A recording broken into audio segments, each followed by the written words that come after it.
Like, if Harry wasn't there, would the Dementors still have been sent out to Hogwarts? Shouldn't there be some rule where Peeves can't go into 13-year-olds?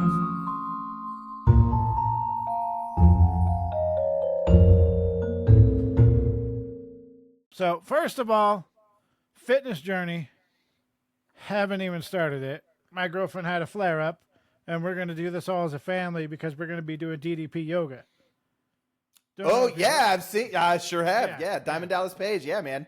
Yeah, I love lifting weights, but my joints don't necessarily love it anymore.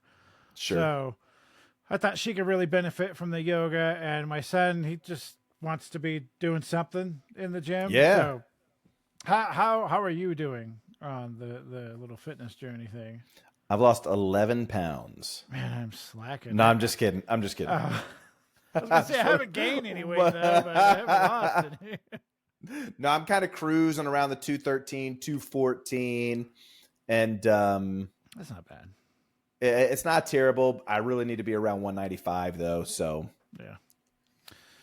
So the other thing, so a couple weeks ago, my son comes home from his grandparents' house with a kitten. And I have blatantly, flat out, 100% said, we will never have an indoor cat. We have outdoor cats. I'm fine with that. But indoor cat, we got 2 dogs. Don't want an indoor cat. Okay. He comes walking through the door. He says, he says he's been wanting a bunny, that he's going to get a bunny for Christmas. And I'm like, yeah, that's not going to happen, man. No, I don't want, because we had not a hamster, a guinea pig. We had a guinea pig, but it died. Okay. And I was like, okay, I don't want any more. We got what we got, and that's 2 dogs. Yeah. That's fine.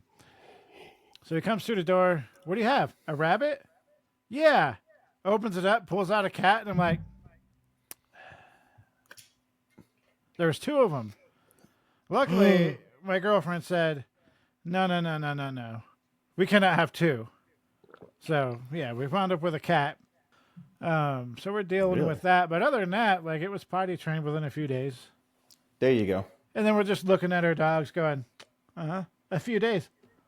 You're like over 2 and you're like 1? Oh, what's up? Yeah. What's up? So cat's putting them to shame. So get your life together, dogs. What about you, man? We haven't done pre-show chatter in a while. You got any stories or anything new going on? You got something. I know you've been busy. You got something. Man, nothing out of the ordinary. Just busy. Snowed here last night, or snowed here 2 nights ago, and we haven't gotten any snow. It's still like during the day. It's in the 70s. Yeah, it's snowed. It's nice, first snow of the season, so that's kind of nice. And kids, obviously, they love it. So nice, which is nice because I'm flying down to Orlando this weekend for some golf events. So it's like I'll take some Orlando weather right now. Yeah, we both. I was just saying, last episode we both just looked horrendously tired. Yes. Did you have some extra things going on, or just a normal go? Man, you never know. I typically I try to be a sleeper in bed by 10. But every now and then, my wife, we're up till 11:30 just planning, whether it's my office, gymnastics, doing budgeting, stuff like that. And then it's just every now and then there's just a late night. And I think the night before we recorded last time, it was just a late night. And then it just kind of catches up to me. I mean, well, the time change really hit me this time. Usually it never hits me, but that 5:30 comes around and I'm like, dark. Oh, it's dark. Dark. And by like 7, I'm like, well, I guess it's time to go to bed. Yeah. I've stayed awake till midnight now. Time to go to bed. Right. 7:30. Yeah, I think the first night I tried to go to bed at like 9. She's like, it's only 9. It's like, no, it's 10 o'clock yesterday, so we're good. Yeah, let's just go to bed. Let's just do it. Yes. Yeah. Welcome back, witches, wizards, and muggles, to Squibscorner. I am Jeremiah. And I'm Andrew, and tonight we're going over Chapter 9, Grim Defeat of Book 3, Harry Potter and the Prisoner of Azkaban. But before we go forward, let's rewind a little bit. Let's talk about Chapter 8, Flight of the Fat Lady. So basically the important part of Flight of the Fat Lady is the end. So it's Halloween. Okay, it's Halloween, October 31st.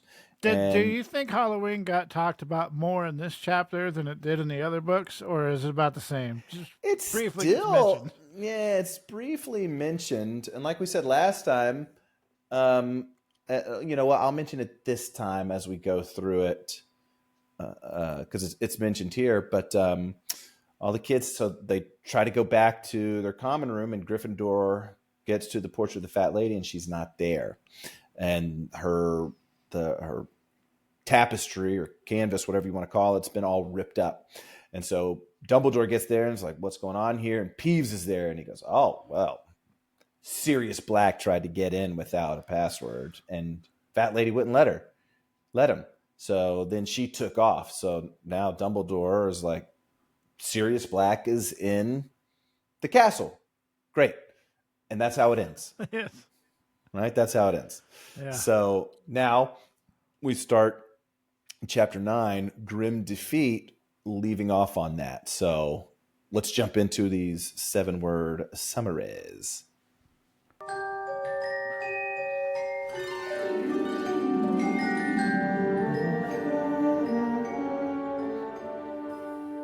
Take it away, Andrew. What you got?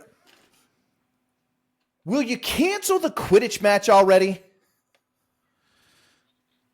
There's a lot of canceling of the Quidditch. I feel like there's more canceling of the Quidditch than there is actual Quidditch. Yes. Well, we've only canceled one game so far. We've only canceled one match. It feels like half the time we talk about it, it's getting canceled. We don't talk about it very much, honestly. They cancel the whole season in the next book. Yeah. Which made no sense, but is what it is. Yeah. All right, we'll go with mine. There's another Dementor attack. Just on Harry. Just on Harry. Harry. So 7 chapter notables. This was a fun chapter. I really enjoy this chapter. The next chapter, it gets really good. Yeah. Book 3 is where the series escalates. Mm-hmm. I think a lot of people that have read the books agree, and we've talked about it. The differences of books 1 and books 2 with 3 through 7. So Grim Defeat, 7 chapter notables. Some of these could have been traded out for another one, and I'll mention it later. So, number 1, Snape's theory. Number 2, Jeremiah's hero. Number 3, who's teaching Defense Against the Dark Arts? Number 4, werewolves. Number 5, Hermione to the rescue. Number 6, the Grim. Number 7, how many Dementors? You know, I listened to this chapter 3 times. I think once yesterday, once this morning, and because I started doing a script for chapter 10, and then 2 hours ago.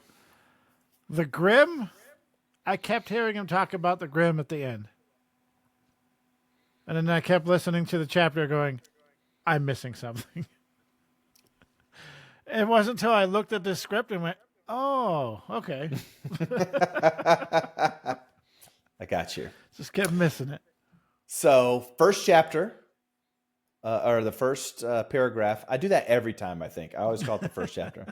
First paragraph of chapter 9, the Grim. Professor Dumbledore. Now, remember, Flight of the Fat Lady has just ended. They're all at the common room. Professor Dumbledore sent all the Gryffindors back to the Great Hall, where they were joined 10 minutes later by the students from Hufflepuff, Ravenclaw, and Slytherin, who all looked extremely confused. Yeah. I would sure. too. Yeah. Well, yeah, the other 3 houses have no clue what's going on. No, exactly. They're just like, yeah, just go back to the Great Hall. What, is there an after party?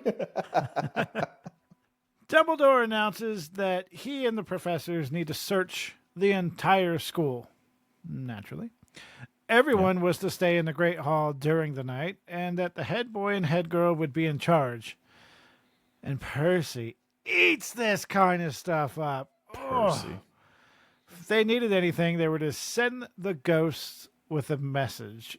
And every time Percy is in head boy mode, just super proper, super authoritative, and he loves everything to do. Loves it. Yeah, which is a great constant with his character. Yes, through the books, and it comes into play. So I'm curious to know if she knew what she was going to do with him as she went and made him like this on purpose.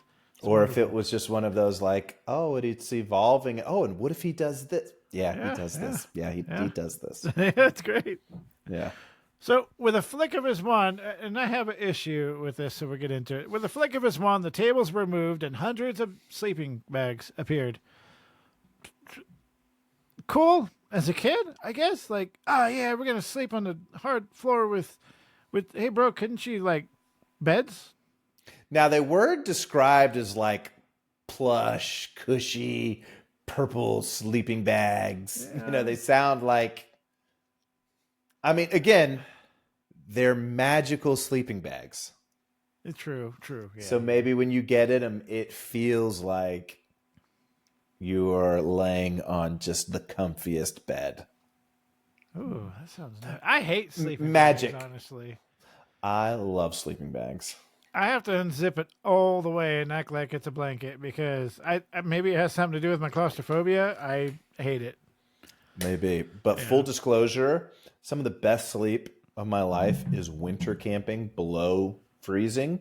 Oh, really? Yeah. So the sleeping bags that you get for below freezing, they use your body temperature to heat up. So the worst part of it is you get in your sleeping bag and you put whatever clothes you're going to wear the next day, you put them at the foot of your sleeping bag in the sleeping bag so that they get warmed up through the night. But you take off all your clothes except your underwear or whatever, and you have to get in the sleeping bag. And it's cold when you do that. Yeah. But then it starts to just heat up and you're grounded. You're close to the ground. Oh my gosh.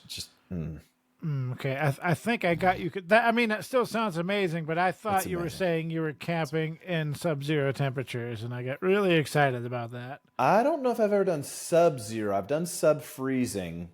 I don't know. What's the coldest you've done, if you could remember? In the teens, maybe there were a couple times in single digits, but I can't. I'm just guessing. That's just sounds. So it sounds terrible to have to live and be out there like unprepared with that type of weather, but to be prepared like we are, it sounds to be prepared. Yes, amazing. And I would imagine that's just great sleep. The colder my house is at night, the better I sleep. We have flannel sheets on the bed right now. Oh, so cozy, so cozy. Cozy, yeah, but so cozy. I don't know. My girlfriend just took our nice thin blanket off the bed and said, well, that'll come back during the spring. Let's put this big heavy one on here. I'm like, no, it's not cold enough yet. Yeah. No, Oh, that sounds awesome. I love cold sleeping. I've never thought about that. I do say I will not go camping during the summer. We can go in the fall because the summer, it's too hot. It's miserable. Sure, there's bugs, bees. I want to enjoy myself. I don't want to worry about the bugs or wake up at the crack of dawn because I'm sweating. Ugh, come on. Yeah, there's that. Yeah, no, there's that. I have a different sleeping bag that I do for warm weather camping. Nice. We got to get together on that. And yeah, I have an RV, but I haven't registered it. I have nothing to pull it with. So I do have a sleeping bag or a tent somewhere. So yeah. There you go. You're ready. My son's waiting. He's waiting. So, anyways, Harry, back to the book. Yes. Harry, Ron, and Hermione are able to get their sleeping bags together over in a corner so that they could discuss what's going on, which sounds perfectly like kids. Sounds awesome, actually. The whole thing really sounds awesome. They're all sleeping in sleeping bags, all in the same room. Although, don't you think big Draco slumber would party. be in there? Don't you think Draco would be in there? All of them. All the houses are there. I wonder why she did not include anything about Draco during all of this. Yeah. That's interesting. I still don't know if they know. Like, I don't know what Gryffindors are talking to the Slytherins. They'd have to find it out from Hufflepuff or Ravenclaw. Yeah. Let's see.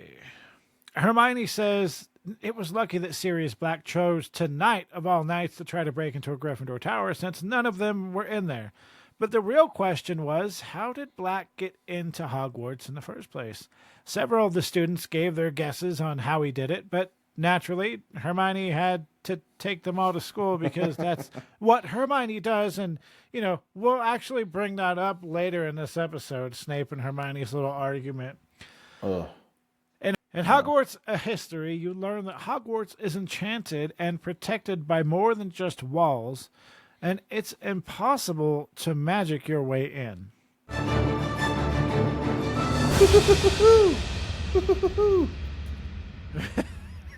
Give you a little pop quiz. Now you have to you got to give me the pop quiz in Tigger's voice now.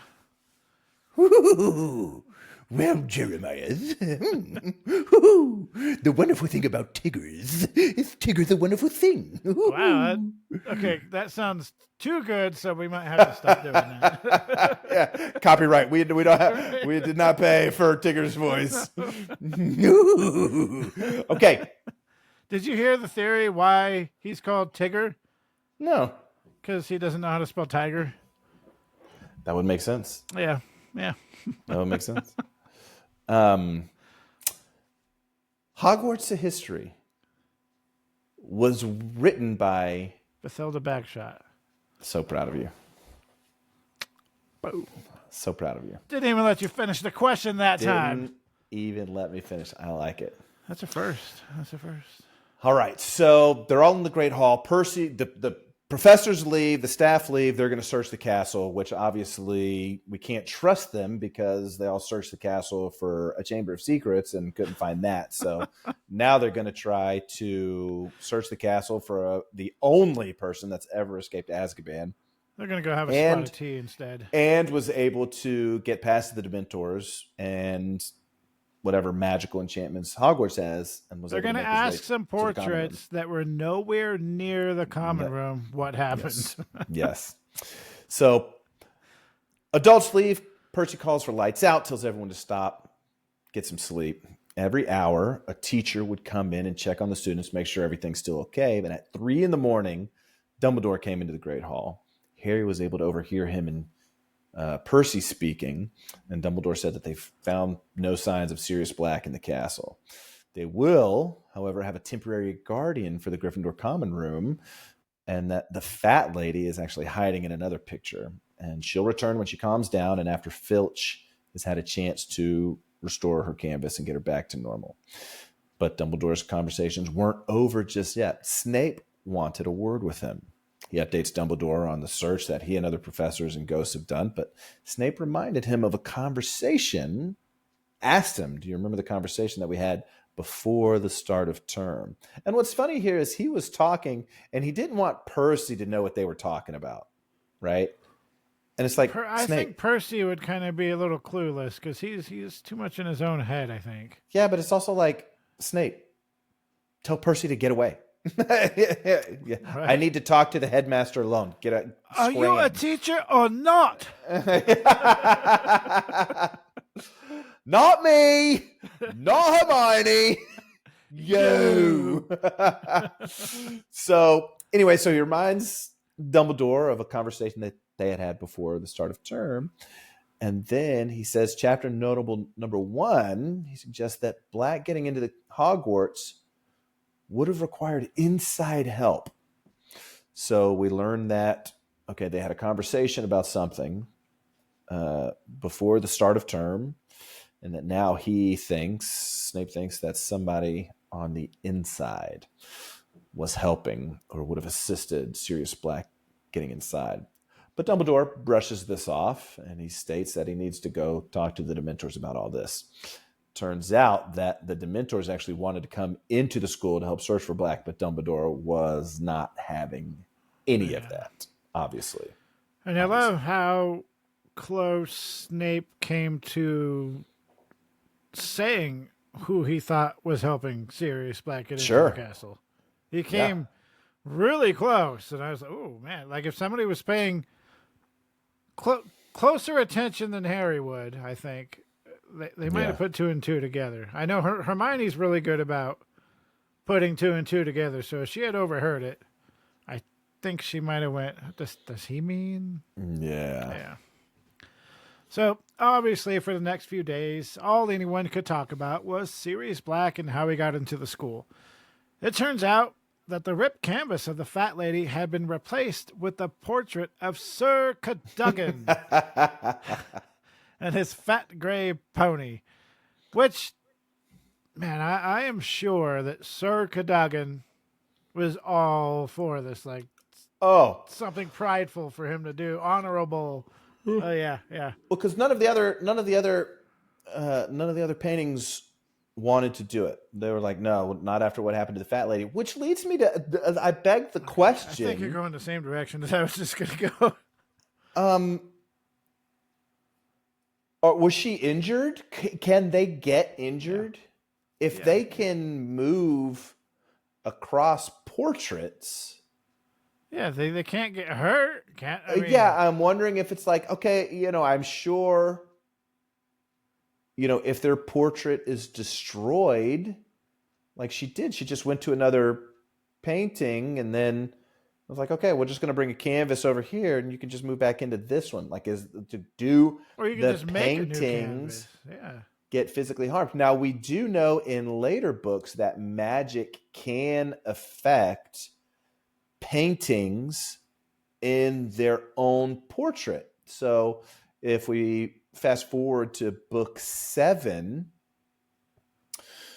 Harry, Ron, and Hermione, they are not in the castle, but they do have a portrait with them. Yeah. So one of the things that we learn later on is that people in portraits can travel to other paintings and portraits of themselves. Yeah. Okay, which is really cool. So they take a painting with them of a portrait of a previous headmaster of Hogwarts, and they bind him, like they bind his mouth. Is it his mouth or his ears? They bind his ears. No, they bind his mouth. I think it's his eyes. Or his eyes, yes. Yeah, they bind his eyes so that he can't see. Right. Now, I assume that he can see in his other portraits, but they can't see. So because they do have conversations. Yeah, they bind his eyes. So we do know that they can be affected, but they didn't. At this point, it's like, well, okay, you're a portrait, but you're also a human being. I can see you being scared, but you're a portrait. You also have to know. Yeah, you also have to know, like, nothing's going to happen to me. I'm a painting. I don't know. Yeah, especially like, he doesn't have to slash your portrait. He could just say, I'm just going to open the door anyway. Yeah. So yeah, you went down that same rabbit hole I was thinking about too. Phineas Nigellus Black. Yes. So this because Sir Cadogan, with all his pride and his glory, he tends to go a little overboard. So he became quickly annoying because he spent half the time challenging people to duels and the rest of the time thinking up ridiculously complicated passwords, which he changed at least twice a day. Poor Neville. Poor Neville. That catches up to Neville. Neville. Yes, it does. And this is probably because the movies don't talk about this. Doesn't happen in the movie, so it makes more sense why it catches up with Neville at this point. Oh, poor guy, man. Then we find out that none of the other portraits were brave enough to take on the fat lady's place after what happened to her. We just talked about that, so I won't even mention that. So if him changing the passwords twice a day wasn't enough, the teachers came up with reasons to walk with Harry in corridors, and Percy seemed to be everywhere that Harry was. Harry seemed to think that this had something to do with Mrs. Weasley telling him to keep an eye on him. Could definitely see that, yeah. He was even called to Professor McGonagall's office. "There's no point in hiding it from you any longer, Potter," she said in a very serious voice. "I know this will come across as a wee shock to you, but Sirius Black, I know he's after me. said Harry wearily. I heard Ron's dad telling his mum, Mr. Weasley works for the Ministry of Magic. Professor McGonagall seemed very taken aback. She stared at Harry for a moment or two, and then said, I see. Well, in that case, Potter, you'll understand why I don't think it's a good idea for you to be practicing Quidditch in the evenings. Out on the field with only your team members, it's very exposed, Potter, We've got our first match on Saturday, said Harry, outraged. I've got to train, Professor. Professor McGonagall considered him intensely. Harry knew she was deeply interested in the Gryffindor team's prospects. It had been she, after all, who suggested him as a seeker in the first place. He waited, holding his breath. Professor McGonagall stood up and stared out the window at the Quidditch field, just visible through the rain. Well, goodness knows, I'd like to see us win the cup at least, or at last. But all the same, Potter, I'd be happier if a teacher were present. I'll ask Madame Hooch to oversee her. She should be out there during the practices anyways, in my opinion. I mean, what else does she do? Yeah, she she teaches yeah. one flying class a year. Yeah.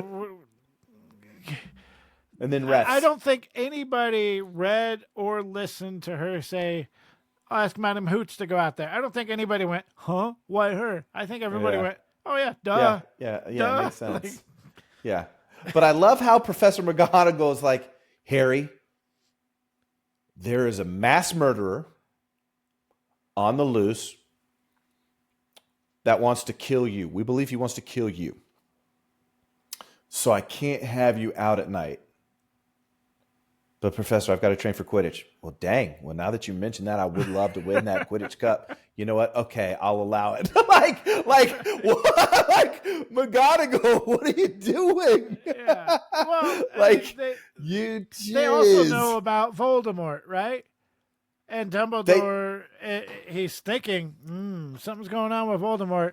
But yet, everything happens at night. Detention, practices, what have you. It's all at night. It's okay, yeah.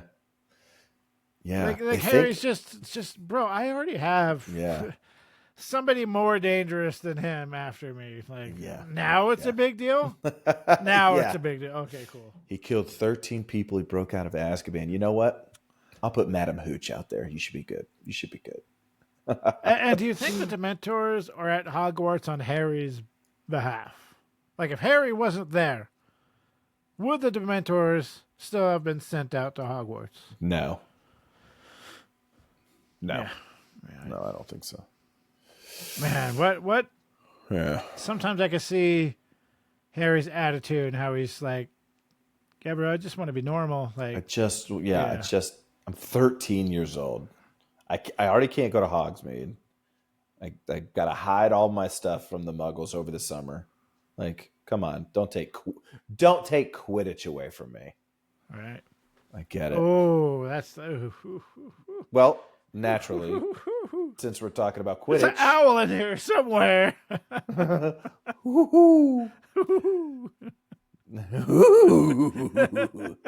Have you ever seen Christopher Robin movie, the one with Ewan McGregor? No, I have. Yes, I have, but I wasn't sitting down to watch it. I think the kids and my wife were watching it, and I was in and out.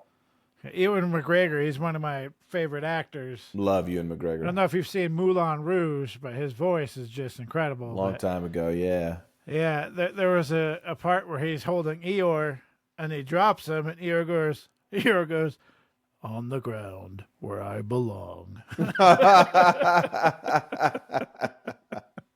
Oh, you're somebody knocked over my house again. Yeah. All right, back to Quidditch. So now that we're talking about Quidditch again, it seems like every book, once Quidditch starts happening, the weather has to get worse.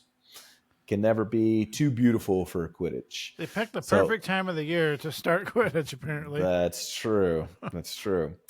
So, leading up to the game, Oliver Wood, the Quidditch captain, was informed that they're actually not going to be playing Slytherin, which they'd been training for Slytherin in their tactics. But instead, they'll be playing Hufflepuff instead, and we're introduced to chapter notable number 2.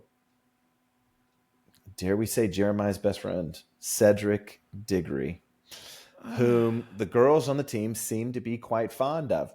And, you catch things when you reread the books. And I'm reminded, this is kind of not a terribly big loophole, but every year, like first years are 11 or so.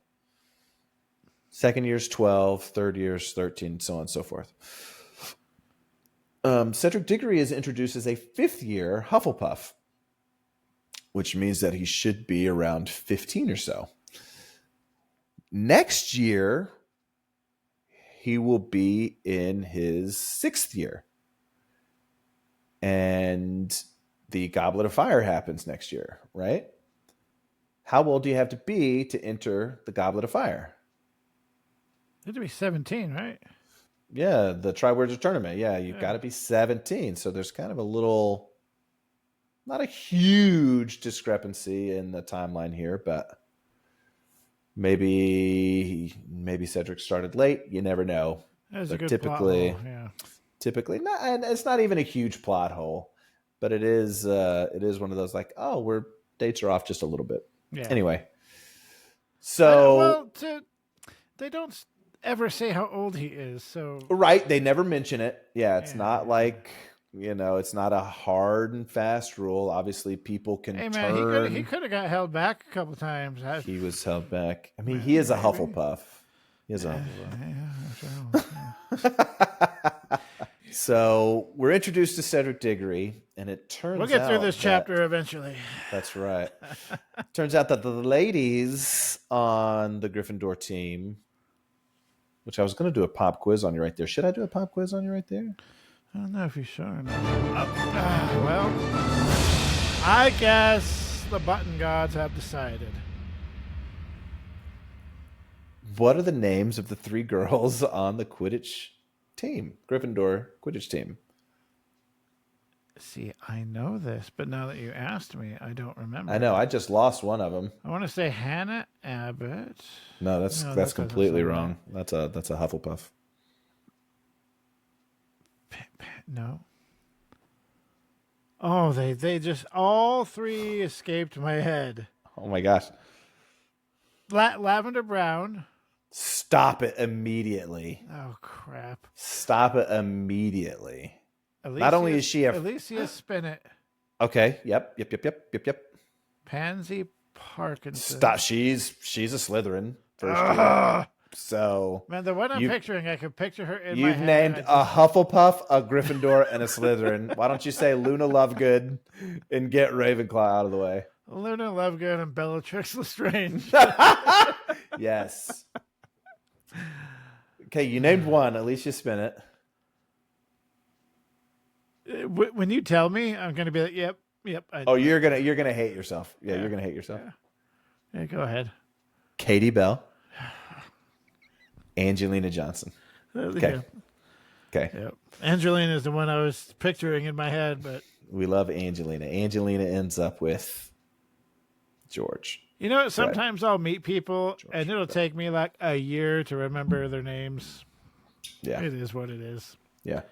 I worked at this place. We had to get on the CB, and I know we keep getting off topic, but we had to get on the CB and truck number this, and then we'd say their name. I'd go in the office and they're like, "Oh yeah, this person." I'm like, "Oh, you mean truck 16?" Yeah. I don't know who you're talking about, but I know the truck number. Yeah. So when we're introduced to Cedric Diggory, the ladies on the team are already aware of him and his presence. Mm-hmm. The day before the match, the weather gets even worse. Malfoy, it turns out that Gryffindor isn't playing Slytherin because Malfoy's arm still hurts, so they can't play. we obviously know that they didn't want to play Gryffindor in this weather. And Malfoy keeps playing up the supposed arm injury, and Oliver Wood keeps finding Harry in the hallways and in the corridors and outside of classes to let's talk about tips. Oh, he likes to do this, so loop around him and different things like this. Well, all of this stuff happening makes Harry late to one of his classes, Defense Against the Dark Arts. Good job. You just cost Gryffindor a whole bunch of points. Good job. Good job. Jeez. With your obsession. Your obsession. So this makes him late to Defense Against the Dark Arts, which we're all like, it's Defense Against the Dark Arts. It's Lupin. So he enters the classroom. He's ready to apologize to Professor Lupin, and then boom. Chapter notable number 3. It wasn't Lupin teaching the class, but it was Snape teaching Defense Against the Dark Arts. And obviously Harry's like, what is this? And then a pretty tense conversation ensued. This lesson began 10 minutes ago, Potter. So I think we'll make it 10 points from Gryffindor. Sit down. But Harry didn't move. Where's Professor Lupin? He said. He says he's feeling too ill to teach today, said Snape with a twisted smile. I believe I told you to sit down. But Harry stayed where he was. Sorry. What's wrong with him? Snape's black eyes glittered. Nothing life-threatening, he said, looking as though he wished it were. 5 more points from Gryffindor, and if I have to ask you to sit down again, it will be 50. Which I was surprised he didn't say, if I have to ask you to sit down again, it will be detention. That threw me for a loop. And only 50? He goes all about it. Snape then accuses Professor Lupin of not being organized and insinuates that he's not a great professor either because of that. It's a bold move. It's a bold move, Cotton. Yeah. Let's see if it pays off. Yeah, he tries to tell them they're extremely behind. So Hermione comes to Lupin's defense and tells Snape that they've studied Bogarts, Redcaps, Kappas, and Grindylows. But Snape cuts her off. And this goes on for a while. Snape is obviously not a fan of Lupin. Snape wants them to turn to the chapter. Chapter notable number 4, Werewolves. All right. Go ahead. Don't even make me ask it. Just answer it. 394. Yes. Tell me my quizzes are easy. Look, I've thought about it, and I'm like, I need to give him some questions that he can answer. Yeah, that's a famous quote for him too from the movies. Oh, absolutely. And 94. Yeah. So Snape asks, what's the difference between a werewolf and a real wolf? Hermione raises her hand, of course, but Snape refuses to call on her. So she answers the question without being called on. So Snape rewards her. No, I'm just kidding. He takes 5 points from Gryffindor and calls her an insufferable know-it-all. Hermione, embarrassed, put her head down in her hands, embarrassed. You put that twice. No, Hermione, embarrassed, put down her head and... Hand. Hermione, embarrassed, looked down, and it was obvious that she was crying.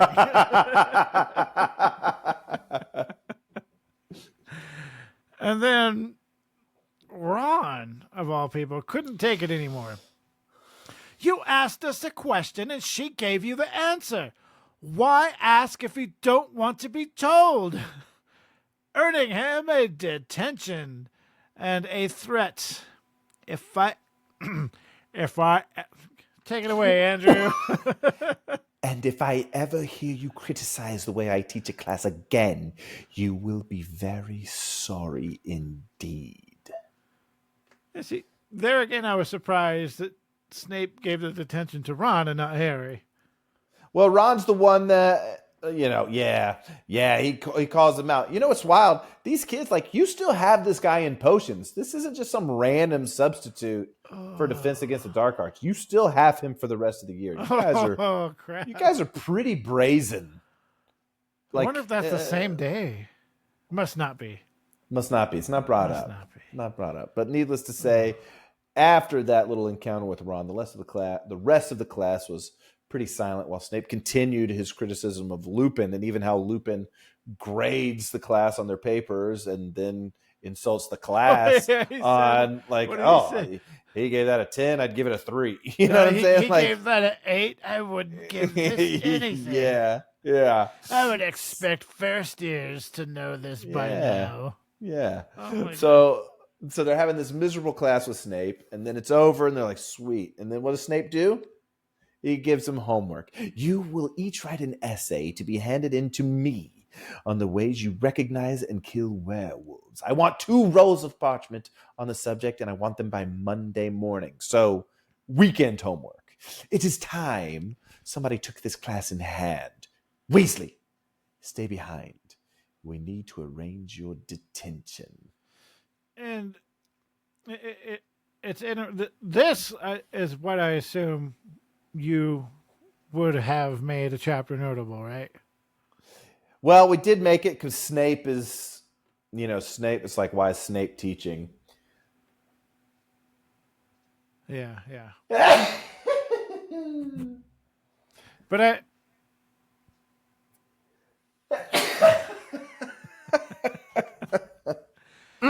I love sneezes. Yes. But I did stop to think if Hermione hadn't opened her mouth, would they have got that essay? I'm thinking that absolutely. I'm thinking they would, but I think it was he might have put a little bit more spunk on it, and I imagine him just kind of looking at Hermione while saying it.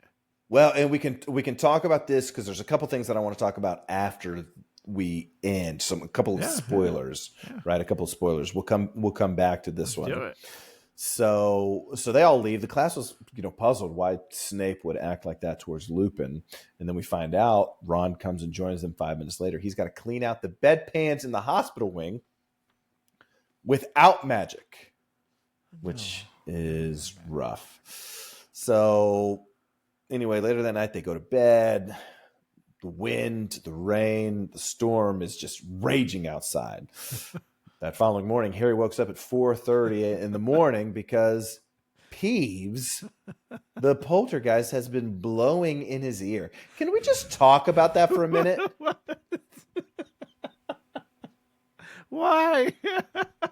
Like, Peeves, the poltergeist. Now, Peeves, a poltergeist is different from a ghost. Yes. Right? Ghosts can go through walls and all this stuff. Peeves has a body. He has a body, but he can go invisible, which the ghost can't.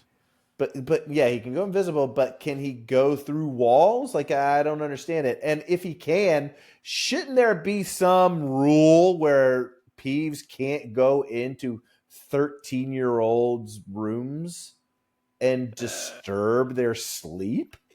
The better what question are we doing here, Peeves? If you think a rule would stop Peeves from doing something, then you're not even thinking. If Dumbledore gives the rule, Peeves respects Dumbledore. Yes. We saw that in the last chapter when. But as soon as Dumbledore is not in sight, wouldn't that just go out the window? I don't think so. I think when it comes to the students, hey, don't mess with the students. Joke around in the corridors, give them a hard time. Cool, whatever. But I can see this being a funny thing in the series if they include this, which they may. A little scene like this, if I saw it in my head, I'd be like, oh, well, Peeves wakes him up. But if it's not in the show, like he wakes up, because he tries to go back to sleep, right? But there's no way. Peeves leaves. I mean, it's a little comedy thing to insert in there. So it's whatever. Yeah, so Peeves leaves. Harry, it's 4:30 in the morning. He checks checks his clock, and then he tries to go back to sleep. But the wind and the rain and the thunder would put me to sleep. Oh my gosh, me? I'm Right like, back to oh, sleep. cozy up. But he also has the first Quidditch game. Yeah. So that's kind of on his mind as well. So he's like, well, I'm not getting any more sleep. Let me get back up. So gets up, gets dressed, grabs his broomstick, and he goes to leave the room. Now, as he's going to leave the room, something brushed against his leg. Reaches down, looks down. Crookshanks.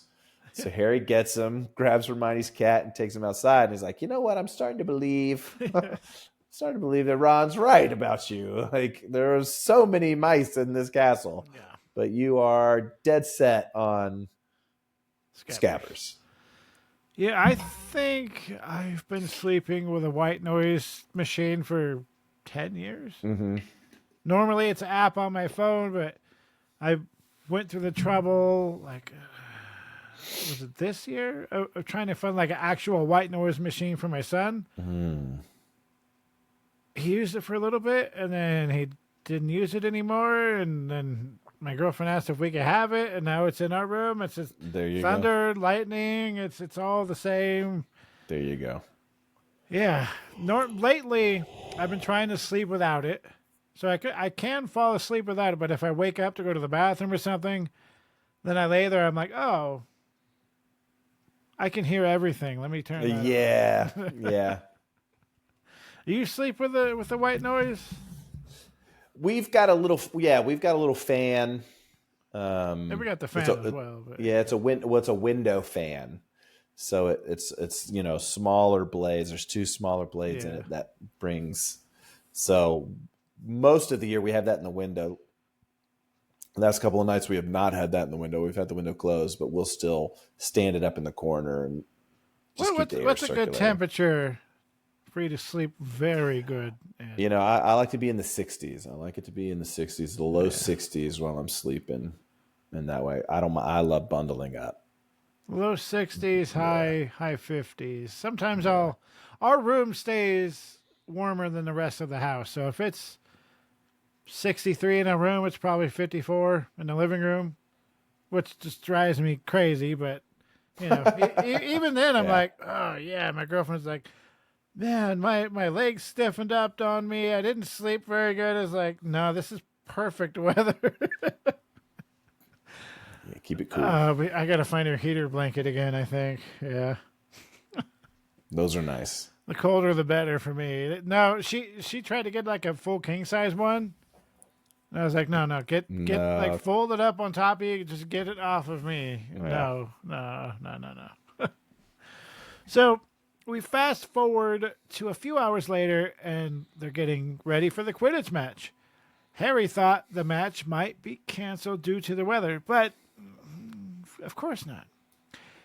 Harry tried to eat, but the team showed up, and they started talking about the weather conditions for the match. For some reason, not Woods. Yeah. He wasn't Oliver able. Wood versus Tiger Woods.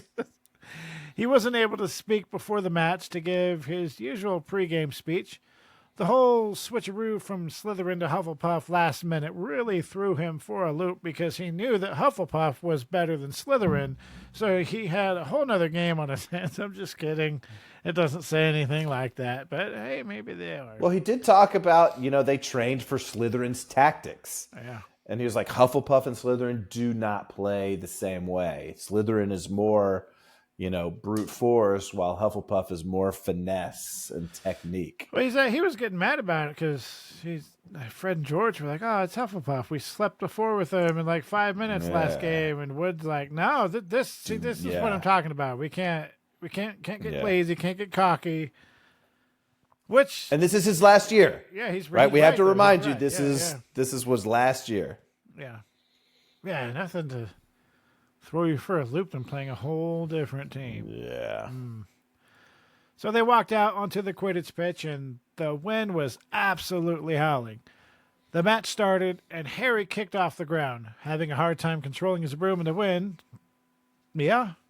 Soaked to the bone due to the rain and barely able to see his teammates, Harry tried his best to look for the snitch, but he couldn't even hear the commentary over the wind. He couldn't even see anything. Because you got to remember, Harry's got glasses. Harry also has glasses, yes. When there's inclement weather like that and you have glasses, you look down at the ground. It's the worst. You walk looking down at the ground. So Yes. yeah. You don't wear glasses, do you? Not anymore. No, I had laser eye surgery. Oh, really? Yeah. I've been thinking about that, but glasses don't bug me too much. Top 10 decision of my lifetime. Really? How bad were your eyes? Were they? Bad enough that I would get headaches. Oh. Right. So bad enough that I would get headaches if I didn't wear them. I have astigmatism, so. Yeah, I had astigmatism in both eyes. So did it correct that? You well, I don't know if that, right?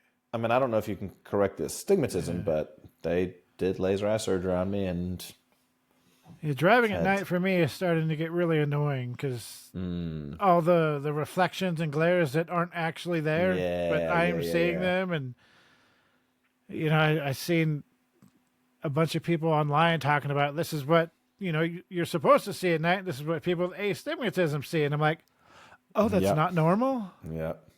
And as I get older, it gets worse. And I really don't drive with my brights on because as soon as it hits a light or a reflector, I'm like, oh, there's a big ring around it. I can't. I don't like driving at night anymore. So, lightning strikes and Oliver Wood calls for a timeout. Gryffindor is 50 points up, but Wood is adamant that if they don't get the snitch soon, they'll be playing well into the night with how bad the conditions are.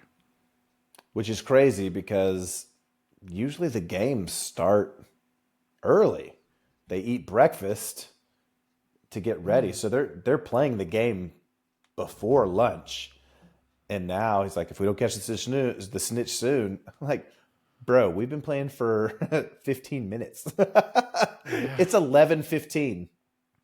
What are we doing here? Well, to his credit, he has talked about how there's been, days where... Days, that's right. And the most we've seen is what, 10, 15, 5 minutes? Yeah, none of them are very long. And so they're in this timeout, and Harry's like, look, guys, I can't see anything, which then brings us to chapter notable number 5. Hermione shows up and does a quick impervious spell on his glasses so that his glasses will now repel water, which is like nobody else thought about this. Let's bring something up, because as far as I know, you cannot use any magic during Quidditch. I had the same thought. But it's almost like leveling the playing field, right? Because it's still raining. And so he's going to be now just seeing what everybody else sees. And in the movies, don't a couple of the movies, they have goggles? Yeah. So sure they could impervious that as well. I thought about that. But it didn't improve his abilities or give him anything other than what the people that don't have glasses. So at that point, I would have just put my glasses in my pocket. And annoying as it is to be without your glasses, like for me... Yeah, but to catch the snitch, he's got to have those glasses on. It's not that I can't see. It's just it's more annoying than anything. Yeah. Like things are just a little off, a little dull, and But Harry's eyes are kind of perceived to be terrible. So yeah. So Hermione doing this to his glasses immediately gives the Gryffindor Quidditch team hope, and now they're more determined to get back to the match. So they get up, they're playing again. The weather continues to get worse because why wouldn't it? Right. So he's up there, he's looking for the snitch. He turns, he's looking everywhere that he can, and a flash of lightning illuminated his surroundings. In chapter notable number 6, he sees a shaggy black dog in the topmost row of the bleachers. Now, if you'll remember from chapters past, the black dog in the tea leaves, the black dog in the alleyway, the black dog on the cover of the omens is the Grim. The Grim. Right? Which means death. It's the most ominous omen. So he sees this black dog while he's up there, and it shocks him. It gives him chills. Hands are numb, so he's momentarily loses his train of thought, and he almost slips on his broom. And when he looked back, the dog is gone. And then he hears Wood over the howling wind and rain yelling, Harry, behind you. Harry, which you never want to hear in any sort of competitive event. So Harry turns around and he sees Cedric Diggory diving for the snitch. So what does Harry do? He accelerates. He lies as flat as he can on his broom towards the snitch. And he's begging his broom to go faster, have to go faster. But then he felt something odd happening to him. Subtle foreshadowing. Yeah. As Harry is doing everything he can to get the snitch, something odd was happening. An eerie silence was falling across the stadium. The wind, though as strong as ever, was forgetting to roar. It was as though Harry had gone suddenly deaf. What was going on? And then a horribly familiar wave of cold swept over him, inside of him, just as he became aware of something moving on the field below. Before he had time to think, Harry had taken his eyes off the snitch, looked down. Chapter Notable number 7, at least 100 Dementors were standing under him. And I would imagine this is only because it's not the fault of the Dementors at this point, I think. He just got overzealous and wasn't paying attention to his surroundings or how high he was going up on his broom or where he was going. I think it was just dead focused on that snitch, and it was like, oh, that's right, the Dementors. Whoops. No, I think it was it's just the presence of the Dementors. You have to fault Dumbledore on this one. You have to fault the professors on this one. They're out here. They know that there are Dementors. They know that Dementors are attracted to hope, happiness, right? So you have this, and Dumbledore, I think he talks about this in the next chapter. Oh, I really get into this on the next chapter. So the fact that Dumbledore even let this... The Quidditch match go. Yeah, there should be no Quidditch while the Dementors are there. Yeah. Well, I'm not even worried about let the Quidditch cool. But Dumbledore, the Dementors. You should have had some sort of stop block for this. There should have been a failsafe for this to never have happened. And Yep. Yeah. Yep. No, I think the next chapter is a really good chapter Great chapter. So it was as though freezing water were rising inside of his chest, cutting at his insides, and then he heard it again. Somebody was screaming inside of his head. A woman. Not Harry, not Harry, please, not Harry. Stand aside, you silly girl. Stand aside now. Not Harry, please. No, take me. Kill me instead. Numbing, swirling white mist was filling Harry's brain. What was he doing? Why was he flying? He needed to help her. She was going to die. She was going to be murdered. And he was falling through the icy mist.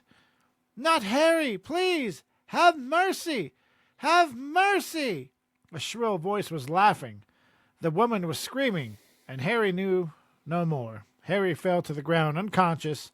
He woke up in the hospital wing, his body aching all over, surrounded by Gryffindor Quidditch team, along with Ron and Hermione. They asked about how he was doing, but all Harry could think of was the lightning, the Grim, the Dementors, and the woman's voice. Poor Harry, man. 3 years in a row. This isn't even his first starting. medical issue. Yeah, so much stuff happening. Yeah. But obviously Harry wakes up, he sees the team, he's like, what happened with the match? And no one answered. So Harry's like, oh no. And Wood wasn't there. Wood wasn't even there. Yeah. So he learns that Diggory caught the snitch before he realized that Harry had fallen to the ground. And we learn that he was, Diggory was like, I didn't realize it. Let's do it over. And they're like, look, even Wood was like, no, you caught it. We learned like a huge Hufflepuff character trait right Diggory, there. Yeah. Diggory is a good dude. Yeah. So that's when, like you said, Harry looks around, realizes Wood isn't there, and he's still in the shower, kind of agonizing over the loss. Again, this is his last chance to win. He's trying to drown himself in the water. Quidditch Cup. That's right. Yeah, Fred and George are like, yeah, we think he's trying to drown himself in there. So then Harry, he begins to feel the weight of the loss. But they explained to him that they only lost by 100 points. So if all the matches worked out in their way, there's still a chance that they could win the Quidditch Cup. But which, because of that golden snitch that you love so much, it could easily work out. Easily. It was a stretch, but it was still possible. But that really didn't matter to Harry at this point. This was actually the first time that Harry had ever lost a Quidditch match. And that's, that kind of hit him hard. Madame Pomfrey comes over, ushers the team out, and only Ron and Hermione stay behind. Obviously, Ron and Hermione are going to try to console him after this. And they told him, look, Dumbledore was furious. He ran onto the field. He waved his wand at Harry. It slowed him down before he hit the turf, hit the ground, and then chased off the Dementors with the shot of silvery stuff from his wand at them, which, again, I still have questions about that too. But next chapter. Yeah. Everyone, well, really overall, everyone thought that Harry had died. It looked like he was falling to his death, and he's unconscious when he fell, unconscious when he landed, but he was too busy thinking about what the Dementor's presence had done to him. And then Harry, trying to change the subject, did anyone get my Nimbus? Just more bad news after more bad news. Harry's broom, his Nimbus 2000, had been blown away when Harry fell. The broom had blown right into the Weeping Willow and had now been reduced to a pile of splinters. The once unbeaten broom, now no more.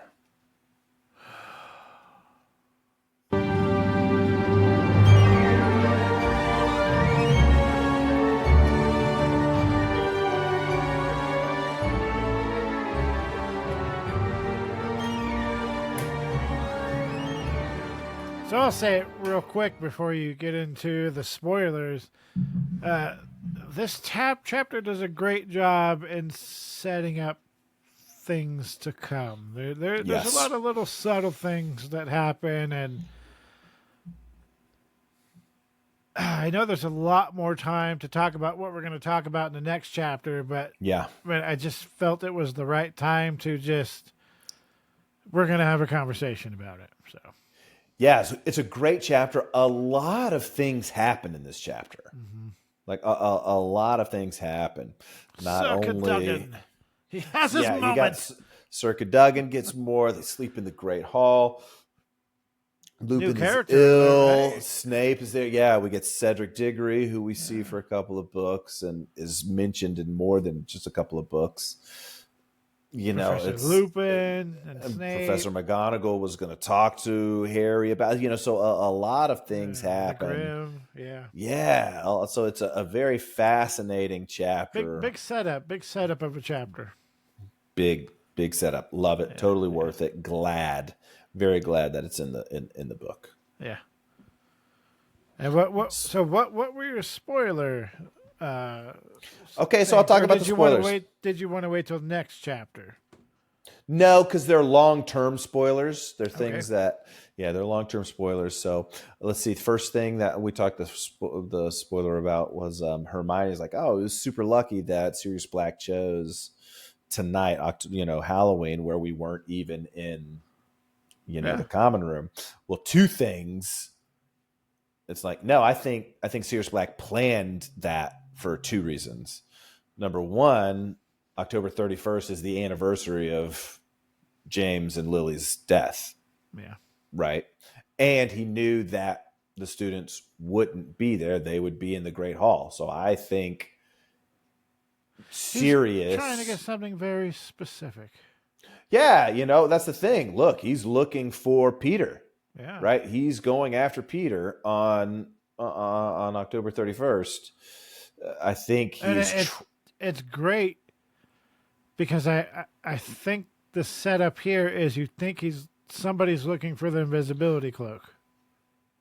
No, Obviously- you think obviously he's they're no, looking you think for he's looking for Harry. Yeah, I don't think anybody's looking for the. I don't think anybody thinks he's looking for the invisibility cloak. No, I We mean, all I might think have been thinking of, I think the last book. Well, because at this point, nobody knows that Harry has the invisibility cloak except for Dumbledore, Ron, and Hermione. And it gets way underutilized. Yeah, so there's no reason, I don't think, for anybody to assume, I bet they were going in there to look for the invisibility cloak. But especially since Peeves saw Sirius, nobody would be like, oh, Sirius is looking for the invisibility cloak. It's definitely he's going in there to look for Harry. Oh, yeah, no, it was the last chapter, or the last book when they took the diary. And I think when I first read it, I thought that somebody was looking for the invisibility cloak. But Yeah. So then another question you had was, if Hermione hadn't done her thing, if Ron hadn't done his thing, would they still have had the homework on werewolves? And my thought process is absolutely. Number one, Snape doesn't like Lupin. yeah, it's a huge setup, yeah. And also the conversation that Snape had with Dumbledore before the start of term was Sirius Black has escaped from Azkaban, and now you want to hire one of his best friends to be inside the castle if Sirius Black. Now, a lot of this is big, stupid stuff because Snape was a Death Eater and knew that Sirius Black wasn't a Death Eater, right? Yeah. So all of that, there's all of the big things of like, well, why doesn't the wizarding world use memories and use Veritaserum? The whole It's also thing. a very good use of Hermione because she's the one that figures the big secret out. So that's the thing. I think Snape wanted all of the kids to study werewolves so that they would figure out that, Lupin is a werewolf. And the insufferable know-it-all is the only one that figured it out. Yeah. Of course. Yeah. So those are kind of the two little things where, like when you go back and reread it, you're like, of course Sirius would have chosen October 31st. Yeah. All right. Well, thank you everybody for listening, and wherever you're listening from, please click that follow button, the subscribe button, whatever button it is. If you could leave some sort of comment, we would greatly appreciate it. We love reading your comments. And Andrew, who does everybody need to share this podcast with? All of your Potter friends. That reminds me, just on a real quick side note, Tom Felton was on a talk show recently, and I forget not Jimmy Kimmel. Jimmy Kimmel?